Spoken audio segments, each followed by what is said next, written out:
Come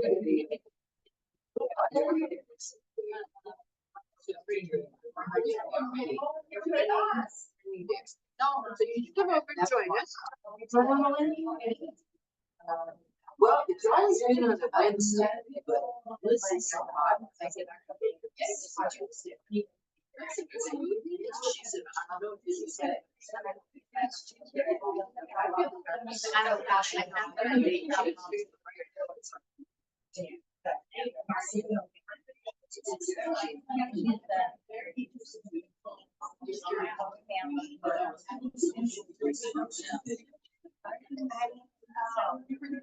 Yeah.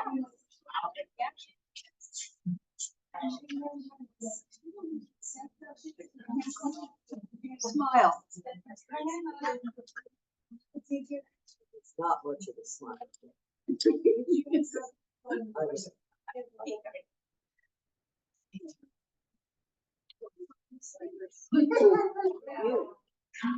Good evening, everyone. My name is Rita Rivera, and I am a PTA volunteer and a grandparent of Bellflower Unified School District students. On behalf of the Bellflower Council of PTAs and the League of Women Voters, I am honored to welcome you to tonight's School Board Candidates Nonpartisan Forum for Area 3. We are excited to provide this platform for our community to meet the candidates, hear their views, and make informed decisions ahead of the election. As both organizations are committed to fostering an engaged and informed electorate, we hope tonight's discussion will bring clarity to the important issues impacting our school and schools. Remember, informed voters are the foundation of a strong democracy, and tonight is an important step toward that goal. Thank you, everyone, for joining us, and we encourage you to actively participate by asking questions and learning more about the candidates before you cast your vote. Thank you.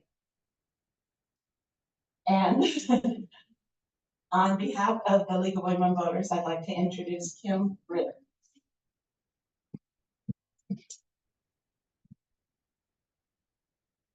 Hey, good evening. I am Kim Ritter. I'm going to be your moderator tonight.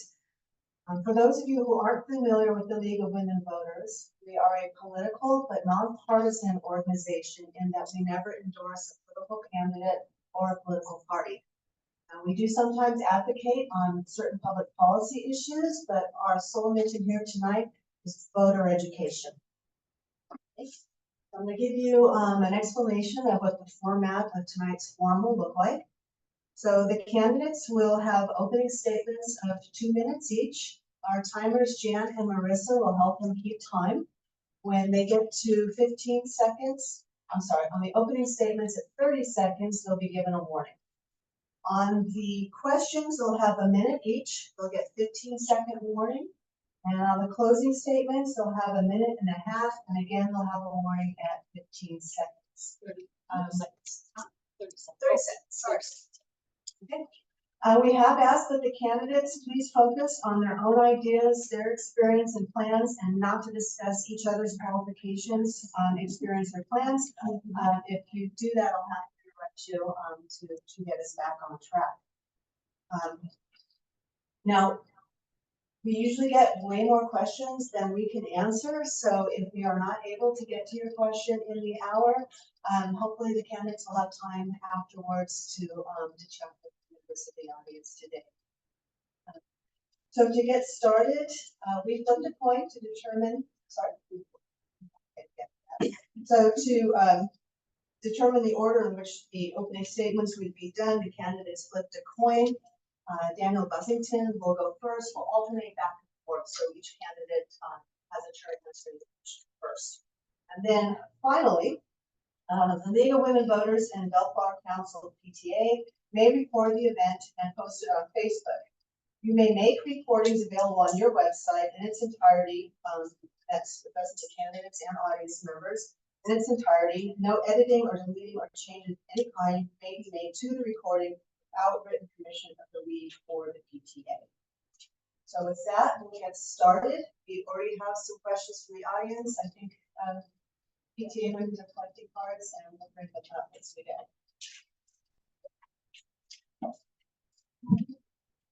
Okay, Mr. Buffington, you may make your opening statement. Thank you very much. I'd like to thank those that are here and are interested in what's going on in Bellflower Unified School trustee area number 3. I have a long history with our school district. I retired after 38 years with the school district, always working in the maintenance department, completing my employment as the director of our facilities, maintenance, operations, and transportation. My main focus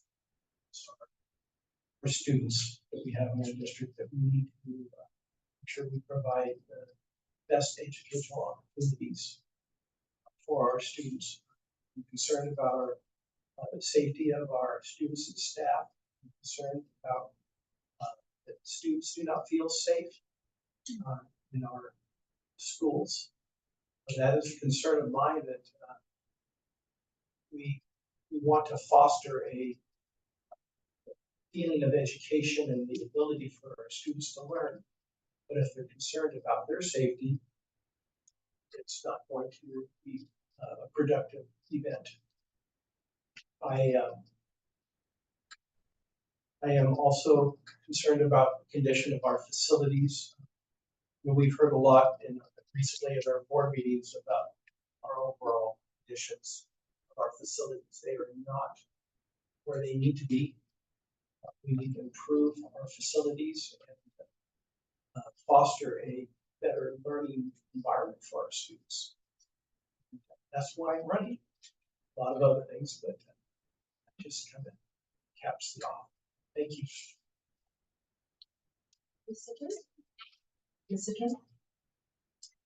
Hi everyone, my name is Maria Fishon. I am a proud parent of 2. My oldest just graduated their high. I'm very proud of that.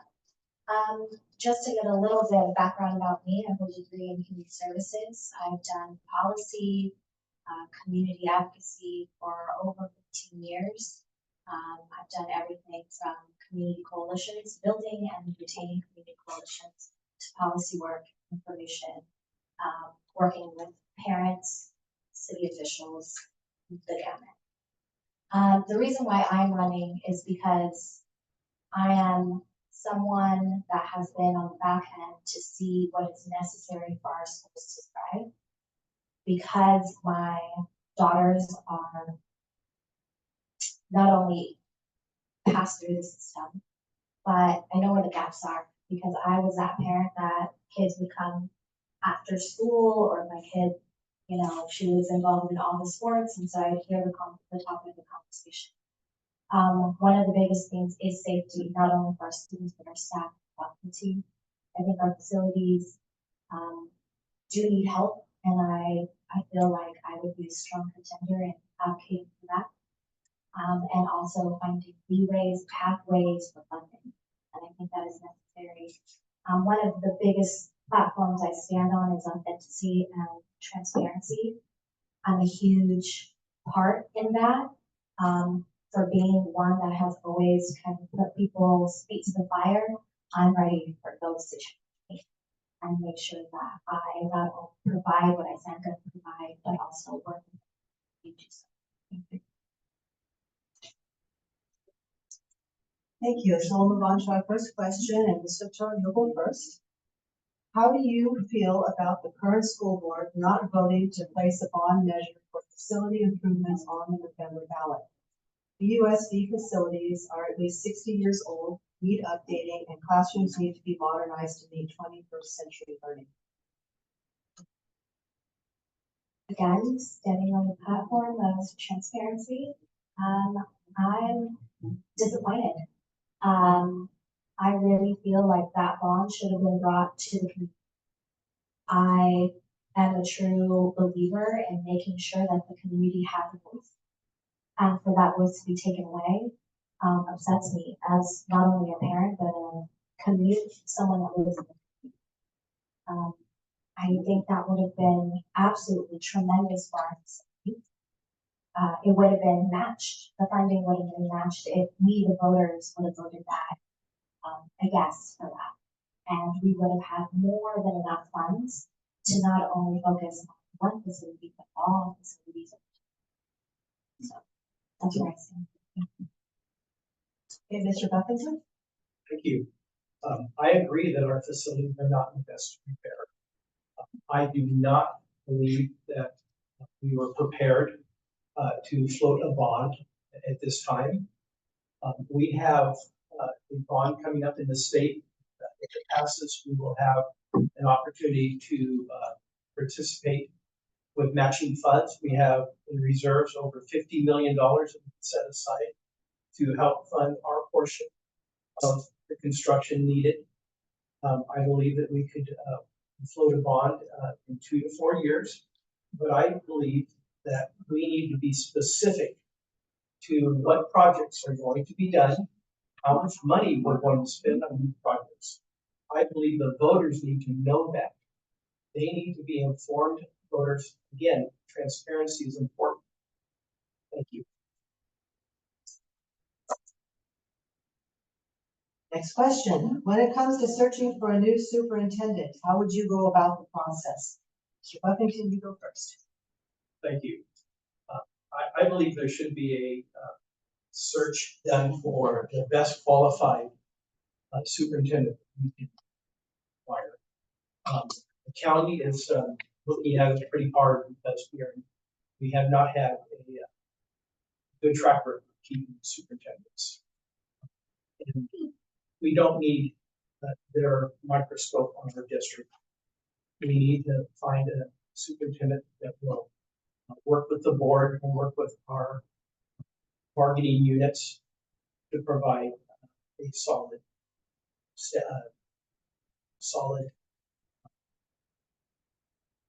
district for the next 5 or 10 years. Thank you. Ms. Citro? Can you repeat the question in its entirety, please? Yes. When it comes to searching for a new superintendent, how would you go about the process? When searching for a superintendent, I do agree that it needs to be far and wide. I want to find someone, I think we should find someone that not only is passionate, but is in for long term. Interim is not working for us as it stands right now. I think it needs to be someone that understands and has experience in the needs of our community as well. All communities are different, but there's certain guidelines that we can go by. I think it needs to be someone that understands not only the system, the needs, able to collaborate with those individuals, not only our board, but our teachers, our staff, understand that they're ready to get their hands dirty, and the way to do that is, collaborating with other school districts and not being afraid of that, to understand the systems on how they do it and figuring out how we can best do it. Thank you. Thank you. Okay, next question. What strengths and weaknesses do you see in our district? And Ms. Citro, you start. I think one of the strengths is the passion of our teachers and our staff and their commitment to our students. I think the parents behind the students, I know I've adopted a few students of my own, and I think that's huge, the commitment that we have for our students and the commitment that we have for the future. A few things that I would like to see improved, and I know that we're working on it, but fresh eyes always help the road, help track the road, is making sure that we stop losing our students, committed to their futures, bringing in programs not only on the high school level, but starting from elementary school, taking care of our facilities, making sure our teachers have the capacity, learning capacity, and giving them opportunities to gain capacity and bring them technology. Thank you. Mr. Buffington? Would you please repeat the question? Yes. What strengths and weaknesses do you see in our district? Sorry about that. there is no doubt that we have some fantastic teachers. I don't know of anyone that is not up to the task. But we have a student population that is floundering. We have our test scores are going down. Our graduation rate is down. We need to figure out how to turn that around as a district, working with our teachers, with our instructional personnel, classified employees, facilities improvements, everything that we can do to allow our students to flourish. Some of the things that we are in need of is, we talked about before, is the need to improve our facilities to encourage students to come to school. Absentee rates.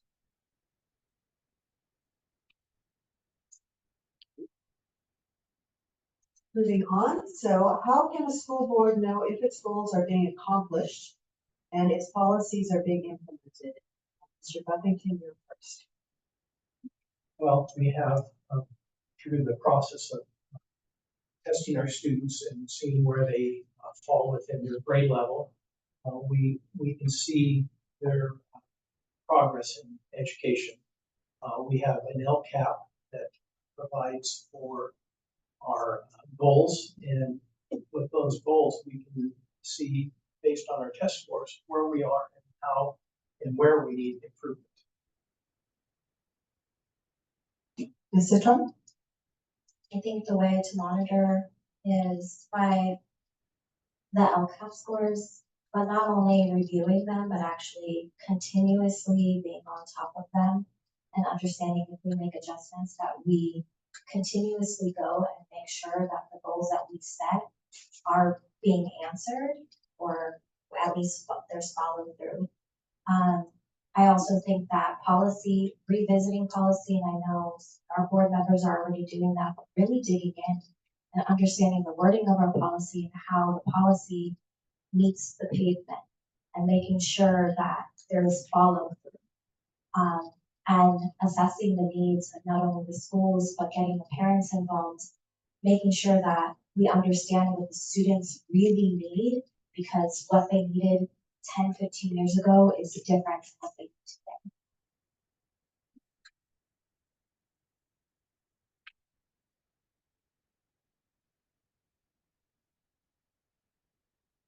Next question. What do you see as the areas most needing improvement in the school district?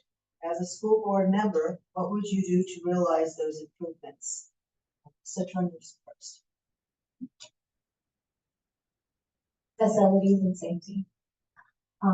Just plainly said, I think if I were to be part of the board, I would definitely look at funding streams, because that's what we, that's, you know, the pin in the bucket kind of thing. It's not going to work, because once we address one facility, 10 years later, we're going to go back and have to address it, go round and round.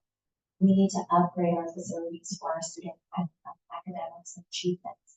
We need to bring our students along to not only train them and train the teachers of what they need now to better implement, have that be productive and well-balanced employees in the future or running their own businesses in the future.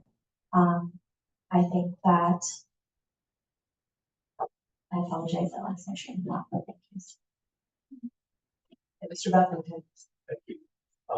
Again, I agree that our facilities are in need of improvement.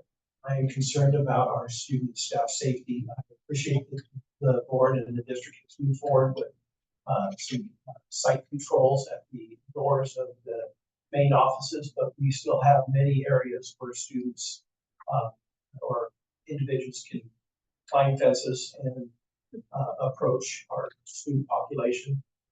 We need to fortify our facilities. We don't need to be like a jail, but we need to figure out how to keep it looking good, but at the same time, making our student population as well as our staff safe on our campuses. We also need to make sure that we prepare our students for life after education, Bellflower Unified School. We need to make sure that they are prepared for the workforce and college and university.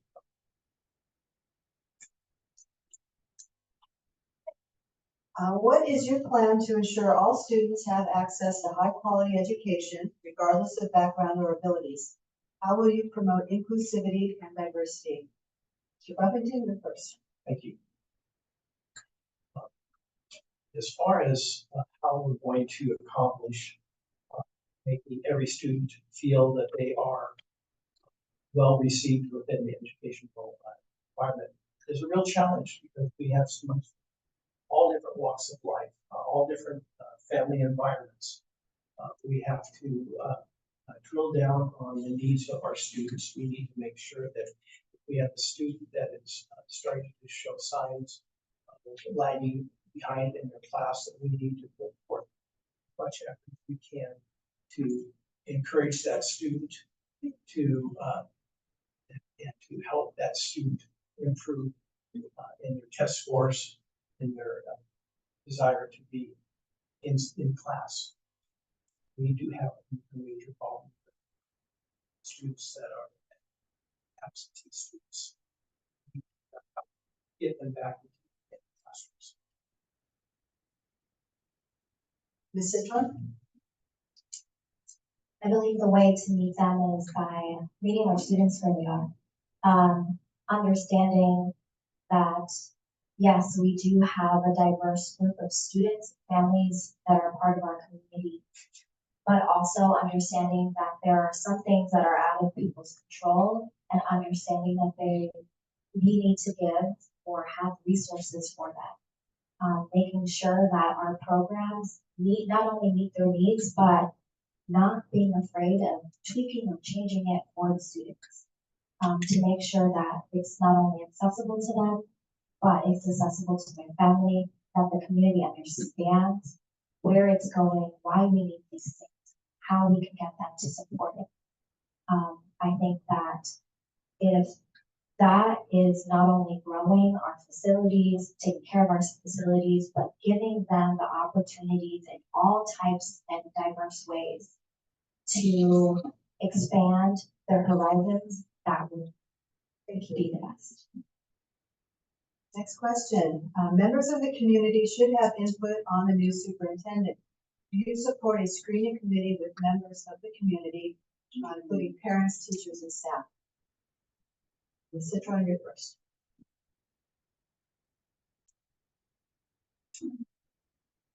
Well, I don't know, and I'm going to be very honest and transparent. I don't know how we traditionally do it, but I don't think that that would be a bad idea. I think that we should have opportunities for people to voice, and giving them avenues to voice and questions, concerns, to make it not only approachable, an approachable subject, but to get their input, because this is someone that is going to be the one that is the backbone of our district, and that will represent all of us in other venues. So for all of us to be on the same bandwagon is necessary, either to do it by surveys, by Zoom, by community forums like this, to at least understand who that person is, where they're coming from, and what they can bring to our community. We absolutely need to know that. Thank you. Mr. Buffington? Thank you. I do believe that we need to be involved, all groups, interest groups, one call them. Classified teachers are all of our employees and staff. We definitely need to be involved in the process to hire our next superintendent. We need to have buy-in, and I think we need to cast the net far to find a superintendent that will be with us for the next long period of time. May I interject just to ask, not anything, but it's really distracting with moaning girls coming from the audience. Can you please ask that they retain from doing that as I respond? I apologize, I did not hear that from up here, and I would ask the audience to show the courtesy and respect to our candidates. We refrain from approval, disapproval, anything like that. Thank you. Thank you.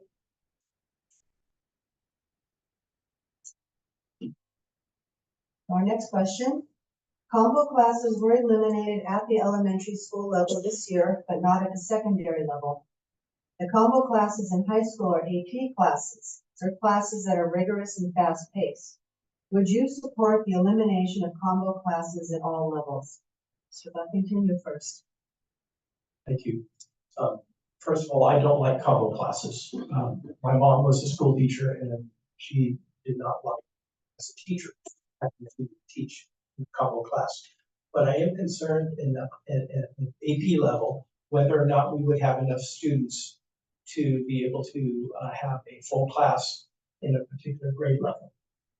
That's a real problem when we're talking about reduction in our student population, our ADA, and how we're going to be able to fund all of our additional classes that we have. So the short answer is, I'm not sure that we can eliminate our combo classes, the AP grades. Ms. Citro? Just based on my own experience with my child going through combo classes in high school, and I believe in middle school, I think they're great. I don't know, I would have to get more input from teachers, of course, but I think that is necessary. It challenges them. It forces them to expand their horizons. It gives them opportunities that are not necessarily given in other areas and aspects of other districts. I know that from visiting other districts, they they don't even call it combo classes. It's just one of their core classes from elementary and on. The way that the systems are built, it gives them a pathway to higher education. So unless, I get, again, more knowledge as a parent, I support it. Thank you. Moving on, what are your specific ideas to increase college and career readiness for the district's male students of color? And Ms. Citro, you're first. Wait, repeat, that was very specific. Can you repeat that one? What are your specific ideas to increase college and career readiness for the district's male students of color? I think it kind of goes back to what I was saying, preparing our students. I think that there are students falling through the cracks, our POC especially, people of color. And I think it's necessary to understand their backgrounds and their traditions and the way that they communicate not only as a community, but in the aspects of their school life. It's different. Meeting them where they are and making sure that our community is part of our school system so that there are readiness and not just traditional, but non-traditional ways of gaining a career. So helping them understand and making a positive experience for our people of color in our schools will absolutely help them and maintain them in trusting our community as it stands and those that support us. Thank you. I was, as being asked, the question was being answered.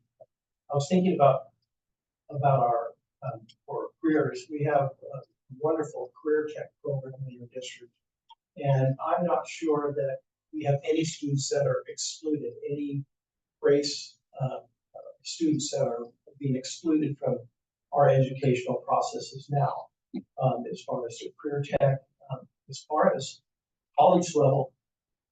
We just need to identify students that are going to a higher university and provide them with every opportunity we have for education.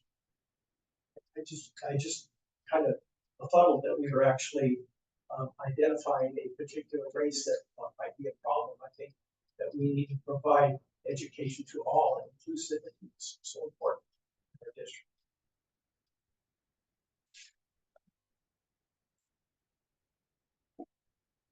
How does the Board of Education's role differ from that of the superintendent or administration? Mr. Buffington. The Board of Education oversees the whole district, and ON oversees our superintendent. The board does not oversee the director of maintenance or personnel. Our board, the only one that's truly accountable to our school board is the superintendent of schools, our superintendent of Bellflower Unified Schools. As far as overall role of the board, we look at the matrix of our district and we make sure that our LCAP is being followed and that we are meeting our goals, that as a board, we direct top down, comes down to those goals, and we make sure that we do ensure that our students are progressing in education.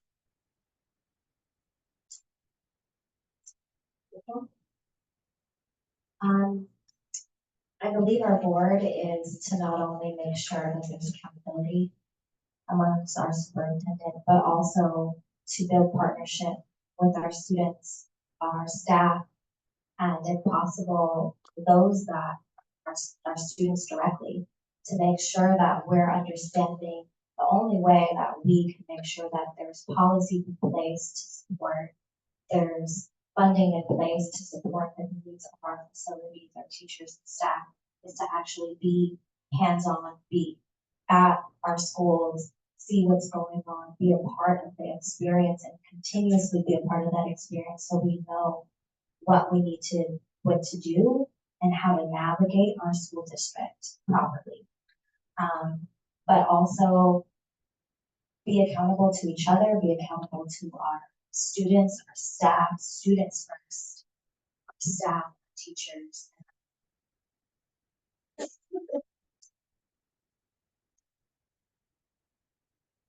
Next question. According to the most recent LCAP or LCAP, only 25.7% of students meet A through G requirements. What would you do to increase this rate? And so Troy, you're first. I think making sure that our students are not over-tested. Some parts of our population of students are tested for over 3 months, and some students are only tested for 1 month. So making it fair across the board and making sure that we understand what we need to test for and possibly adjusting, if possible, adjusting the test and how it's given, training up our teachers to better prepare our students, but also prepare them on how to best test them. So it meets their needs, it's accessible for them, and it's not a harder or more strife on our students. And I think that bringing up that percentage point little by little is a good way of making sure that we understand what we are. Go ahead. Thank you. We have, of course, state standards that we have to test for. The state provides a tremendous amount of those tests that we have to conduct with our student population. And so standardized testing is going to occur. I agree that we need to make sure that our students are prepared to take the tests. It is rigorous at times, but we need to make sure that we are on a level playing field with other districts that we compete with in our surrounding area. And improvement in our LCAP is a small portion at a time. So we're not going to jump multiple points in a large quick span of time. It takes time, over time, to improve our teaching methods.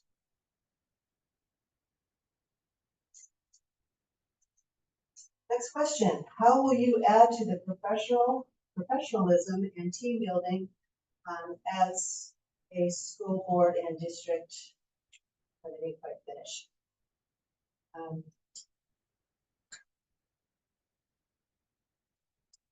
Let me just rephrase that. How will you add to the professionalism and team building as a member of the school board? Thank you. One thing that I think is so important is for the board to be working together to understand that as board members, we all have different viewpoint, basis that we come from, but our focus always needs to be our students. We need to make sure that we agree to disagree at times, but we need to make sure that our students are always the focus of our decision making as a board. Ms. Citron? Can you, the question is how I would add to it? Yes, how would you add to the professionalism and team building as a member of the school board? I think, like I said before, just bringing my experience and my perspective. I think that being able to collaborate, understand that we are not going to agree on everything, but being curious and asking each other questions and understanding the perspectives and obviously having data and looking into things that you're supposed to, challenging each other, also willing to work with each other, creating a school board that is approachable, accessible for everyone, is definitely something that I'm a huge advocate for. Again, understanding that we need transparency and authenticity to come to the board and do what we need to do for the students. As I was asked earlier today, what is your top priority, students? What's your last priority, students? And stand by that. Thank you. Our next question, how would you balance issues concerning school safety, discipline, and student mental wellness? Ms. Citron? It is a very hard thing to balance, but I think it's nice, again, bringing in resources to help with the mental health of our students, because the challenges that we faced when we were in school is very different from what our students face today. Plain and simple. The safety aspect, not making our facilities or our schools feel like jails, but something that they feel safe in and that will protect them because they are there the majority of their day. Just bringing it all together to make sure that the wellness of our students is also something that we think about, not just the test scores. I think that's huge. And training up or bringing in those that can train when things happen for our students and staff so they are well prepared and handling and taking care of our students gently. Thank you. Mr. Buffington? See if I, you just question. How would you balance issues concerning school safety, discipline, and student mental wellness? Where do you start? Let's talk about the, I'll mention about the student welfare, their mental. We have at the high school we have a dean of culture and I think the other term that we have, but we have everything. We need to do everything we can to support our students. Again, they come from all different backgrounds, and we need to make sure that we are providing a culture for them to grow, to feel comfortable at school. It has a lot to do with safety. Again, promoting, if you see something, hear something, say something. That's how our students are going to feel safer when they know that their voice is heard. Thank you. Moving on. Do you believe the district adequately supports students with special needs? How might you work to improve that support? Mr. Buffington. The short answer is I do not believe that we are meeting the needs of all of our special ed students. At the same time, we have to be aware that we are also restricted with the funds that are provided to the district. We are encroaching upon our general education funds to help fund our special needs students. We need to do more. If it's the only population in our district that is actually growing yearly because of all the IEPs and testing that we're doing, we're seeing more and more special needs students in our district. We need to do a better job. We need to hire more teachers. We need to also provide more full-time instructional assistants, aides in those classrooms to support our special needs students. Thank you. Ms. Citron? I think there needs to be more done to meet the needs of our special ed students. I think, again, going back to ability, so disappointed about that bond. It would have helped making sure that our special needs students are not capsulated to one sector of a campus just because it is a high likelihood that they will injure themselves going across. I think that, yeah, we're just not doing enough, but bringing in, well, first of all, training our teachers that are ready, taking care of that population of students, making sure that they have what they need, the people that they need, making sure that their classrooms meet the needs of their students is absolutely necessary. Thank you. Moving on to the next question. What would you do to increase dual enrollment, what would you do to increase dual enrollment opportunities at Bellflower and Mayfair High? These classes are free, and if you get a C, you're in college credit. No AP test required. Punctuated with smiley face. Ms. Citron, you first. I'm sorry, I got wrong with the smiley face comment. What would you do to increase dual enrollment opportunities at Bellflower and Mayfair High? These classes are free, and if you get a C, you earn college credit. No AP test required. I think supporting the dual program is great. I think also creating opportunities, more opportunities, partnering with our community, the businesses in our community to bring them in to start programs and to answer questions and to start internships as part of that program would be amazing. I think that, making sure that there are different avenues for different interests in the students and also bringing along the students that may not have too much interest, but bringing something that really piques their interest, like artists, if they want to be an artist, or anything like that, creating a studio space and just partnering. I think growing that program would really benefit our high schoolers and give them real-time experience in our community. Mr. Buffington? Thank you. I'm a big believer in collaboration with our community college, Cerritos College near us. That is one of our schools that we feed into for our students that graduate from our district. I'd like to see that program expand even more, where we have students have opportunities to take college classes in the confines of educational opportunities here at Bellflower Unified. We need to encourage our students to enroll in the dual program. It's real critical that we prepare our students for the future, that whether it's in college level or going to university, and those who go out into those programs.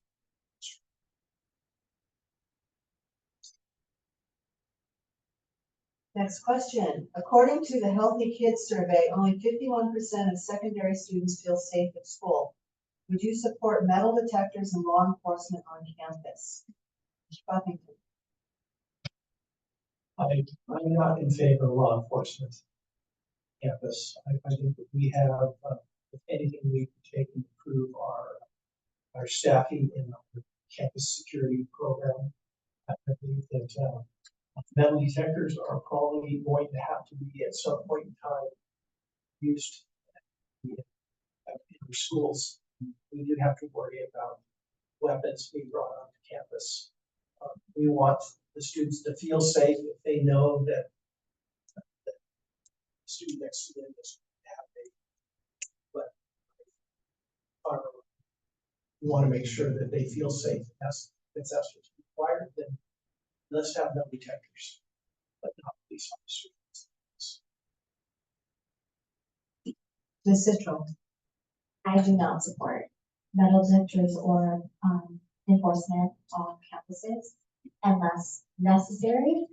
Law enforcement necessary. Metal detectors, absolutely not.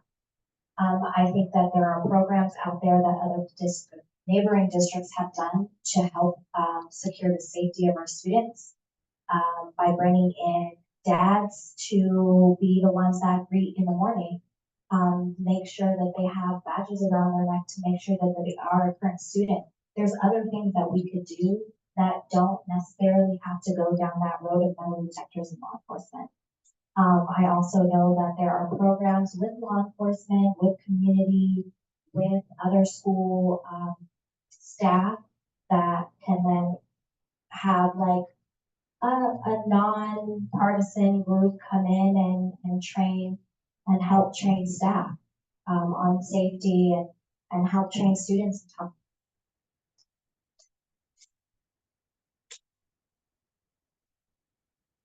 What is your philosophy on the role of technology and digital resources in education? Ms. Citron. And for that, I love that too.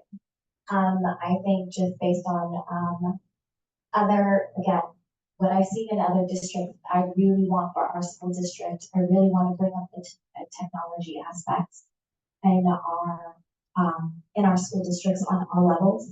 I think that it will not only help teachers educate our students and give them access to platforms that teachers might even enjoy better than, paper and book situations. But I think that our students,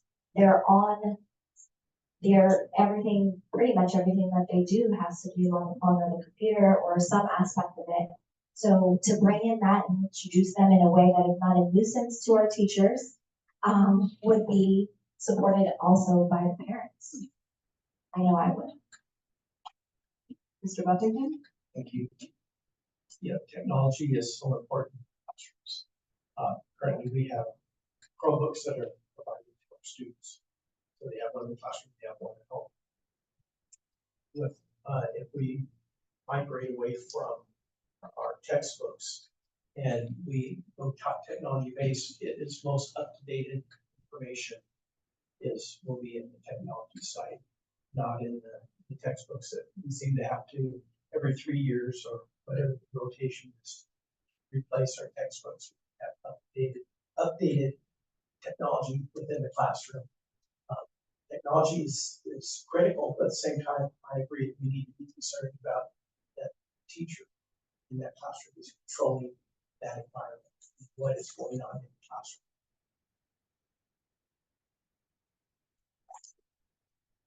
What would you do if a parent approached you with a special education concern and stated that he or she felt that this was a systemic problem with the district?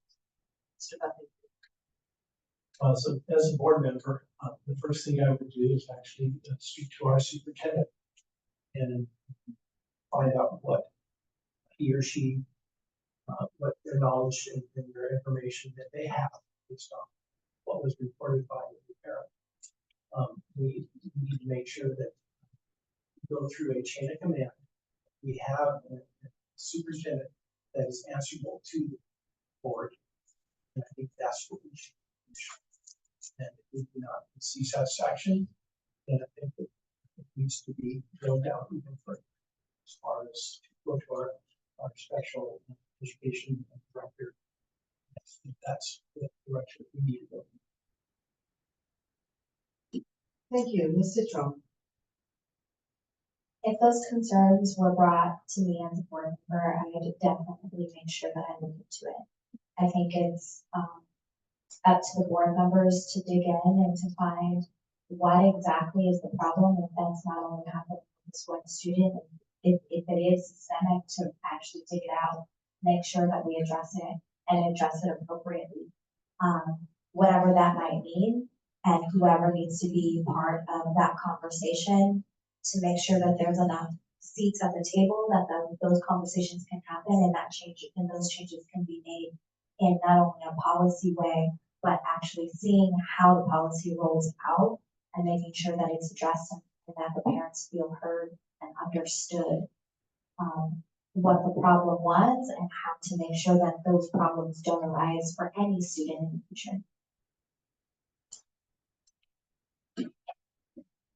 Thank you. Next question. How do you believe a school board member can most effectively make long-lasting, substantial, positive changes for students? Citron. Being transparent, for one, making sure that the decisions that they make and the reasons why they make those decisions are not only voiced, but understood by the community members, getting input from everyone. And if someone is missing at the table, then they welcome that person to the table. And also for parents to advocate for whatever it is that they feel that is necessary for their students to thrive, because the only people that are going to know that are the parents themselves. I think that as board members, we need to make sure that they are accountable for their actions, that their policies meet what they have promised for our community, and that they're able to go out and make partnerships, traditionally and untraditional partnerships, to make sure that our students have what they need, our teachers and staff will support it. Thank you. Mr. Buffington? Thank you. I would have to say that our focus needs to be, as a board, always on our students first. That our policies need to be in alignment with the needs of our students. That means we need to review our policies on a regular basis. That's change. That's change in our classrooms. We also need to make sure that we engage all of the areas of parents to our teachers classified to help make a long-lasting change in our district, to improve our district. As a board, that's what we need to do. How would you work to engage our families and the community to ensure all voices are heard? Currently, we have a program called Parent Square, a method to get out the word of what's going on in students, your child's class. And we need to make sure that we communicate well with our parents, that we get that information on what's going on in the classroom, what events are happening.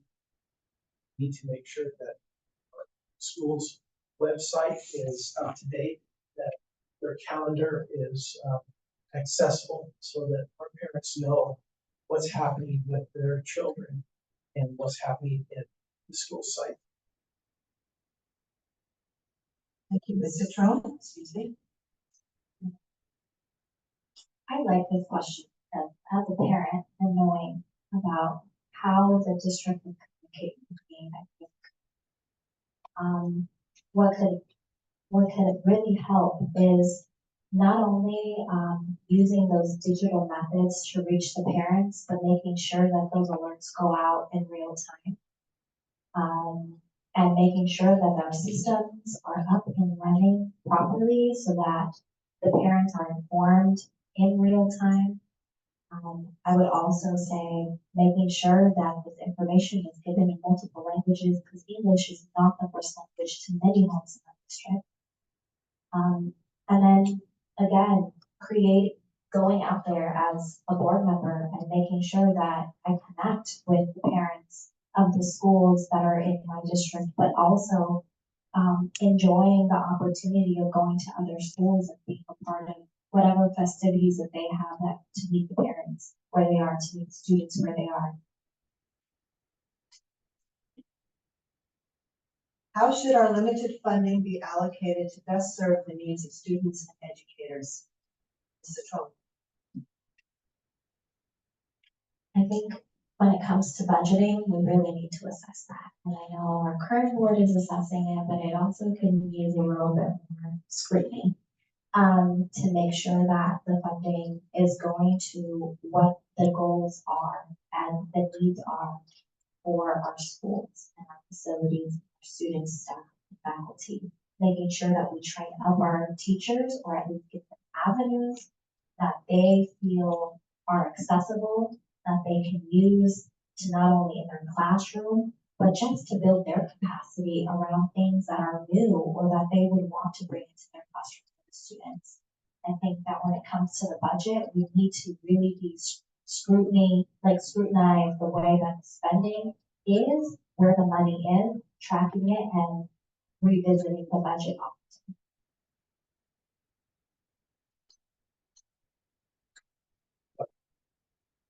We know that we have a budget to work from as the district. We need to make sure that the budget is being used completely. In the past, we've seen large amount of monies left at the end of the year. We did not spend the money as budgeted. We need to make sure that our money is spent on our students, our staff, to make our students this educational opportunity much better environment for our students. We need to have a budget. We need to use that budget specifically for what it was set aside for, not put it back into a reserve. Okay, this is going to be our last question. Mr. Buffington, you'll start. Please summarize the strengths you would bring as a board member. Well, I would have to say that I believe I'm a good listener. I do have distinct opinions, but that is not a detractor. I am passionate about our students and our district. I want to see always improvement in what we are doing. We need to be a little bit more flexible when it comes down to our students' needs. We need to make sure that we are assessing what our students need at all times and provide the education opportunities that they need. Again, students are the first priority of our health. If I were to be on the board, some of my strengths would be advocating for the needs of our students. I'm truly passionate. I'm a firecracker, as they say. I don't mind challenge, and I don't mind, again, you challenge people, but also be ready to be challenged. I invite everybody to the table. I like to listen, but I also like to make sure that we have our data, we have like up-to-date data to make sure that we're knowledgeable. I think one of my passions is also making sure that we're not, connected or we have to do background, whatever conversations in the background, bring everything to the front, and I'm a big advocate for that.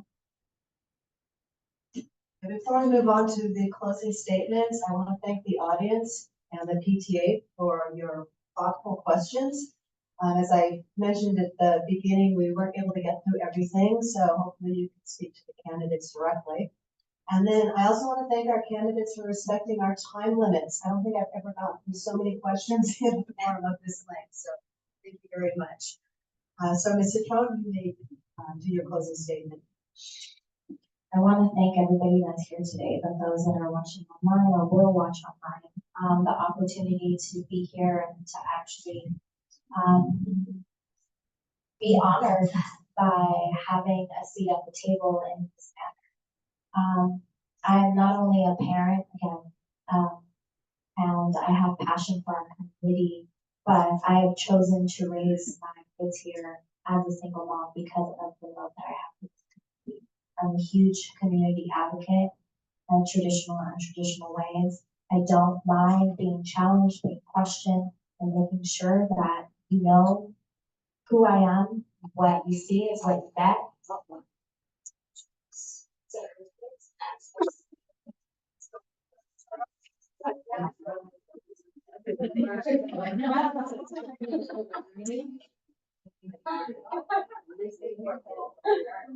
We all had our phones. This thing you had on your adult. This is so funny. It was just my walk.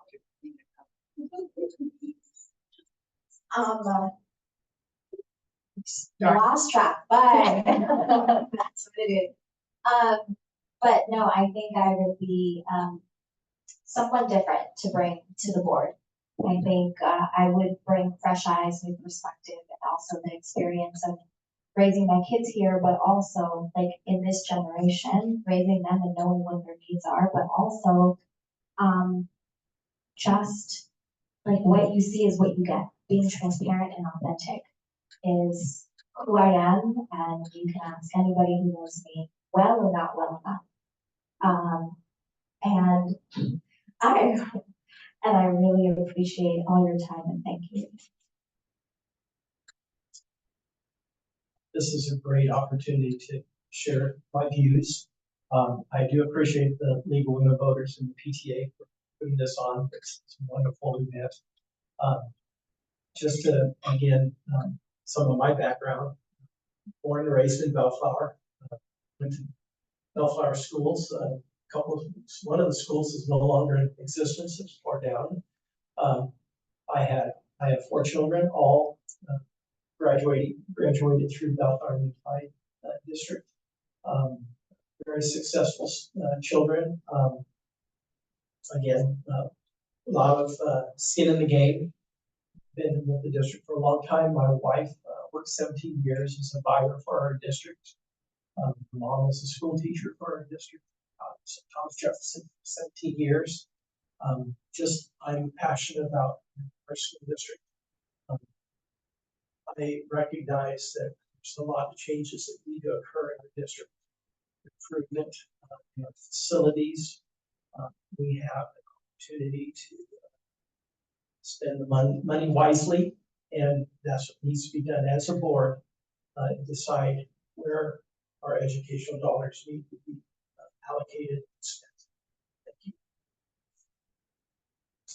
Thank you. Let's thank our candidates. It's not easy to step up in one fall.